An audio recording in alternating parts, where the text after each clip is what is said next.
아시아 증시는 오늘 낙폭을 대부분 줄였습니다.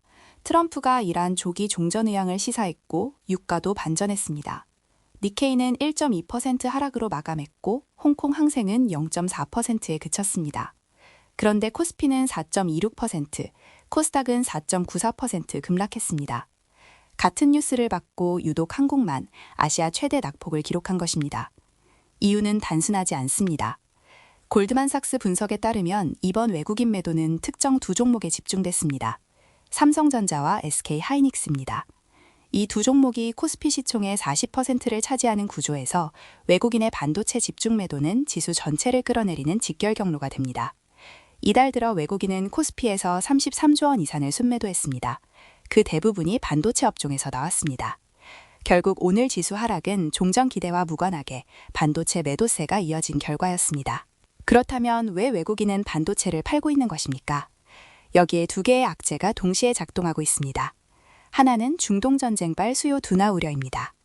고유가가 장기화될수록 기업들의 AI 인프라 투자 여력이 줄어들고 메모리 수요 증가세가 꺾일 수 있다는 경로입니다. 가트너는 올해 글로벌 PC와 스마트폰 출하량 전망을 기존 마이너스 9.2%에서 마이너스 14.8%로 하향했습니다. 디램 현물 가격도 최근 하락 전환했습니다. 여기에 두 번째 악재가 겹쳤습니다. 구글의 터보퀀트 기술입니다. 지난주 구글이 공식 발표한 이 AI 최적화 기술은 메모리 사용량을 대폭 줄이면서 기존 성능을 유지할 수 있다고 주장합니다. 지난 25일 발표 이후 KRX 반도체 지수는 4거래일 연속 하락해 종 5% 이상 빠졌습니다. 다만 전문가 견해는 갈립니다. KB증권 김동환 리서치 본부장은 2분기 메모리 주문이 오히려 강화되고 있다며 목표 주가를 유지했습니다. 키움증권 박효학 연구원은 터보퀀트가 서버 디램에는 부정적이지만 HBM 수요에는 긍정적이라고 분석했습니다. 삼성전자는 오늘 14조 5천억 원 규모의 자사주 소각을 공시했지만 주가는 5.16% 하락한 16만 7,200원으로 마감했습니다. 시장은 자사주 소각을 신호로 받아들이지 않았습니다. 반도체 충격이 시장을 흔드는 동안 또 다른 전선이 열렸습니다. 원달러 환율입니다.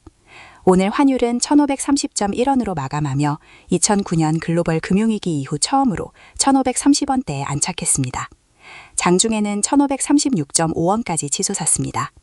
이란 전쟁 이후 달러 인덱스 상승폭은 2.2%에 그쳤지만 원화 가치는 5% 이상 하락했습니다.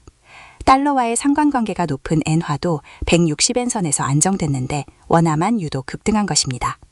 IM증권 박항현 연구원은 두 가지 이유를 지목합니다. 외국인 주식 순매도에 따른 달러 수요 급증이 첫 번째이고 4월 배당 역송금 수요 증가 우려가 두 번째입니다. 거기에 OECD가 한국 GDP 성장률 전망을 2.1%에서 1.7%로 하향 조정하는 등 고유가에 취약한 경제 펀더멘탈이 원화 신뢰를 추가로 훼손하고 있습니다. 신현송 한국은행 총재 후보자는 오늘 환율 레벨 자체에 큰 의미를 부여하지 않는다고 발언했고 이후 환율은 오히려 더 뛰었습니다. 당국의 구두 개입도 통하지 않은 것입니다. 현재까지의 흐름을 종합하면 환율 안정은 반도체 매도세 완화 없이는 어렵다는 판단이 우세합니다. 4월 7일 삼성전자 1분기 실적 발표가 첫 번째 분기점입니다. 컨센서스를 상회하는 실적이 나온다면 외국인 매도세가 진정되고 환율도 숨을 고를 수 있습니다. 반대로 실적이 기대에 못 미치거나 터보퀀트 우려가 구체화된다면 1,550원 선 돌파도 배제할 수 없습니다. 이 판단이 틀렸다는 신호는 하나입니다. 중동 협상이 예상보다 빠르게 타결되고 유가가 90달러 아래로 내려서는 것입니다. 그 경우 한국 경제 펀더멘탈 우려가 해소되며 원화가 다른 통화들과 함께 반등할 수 있습니다.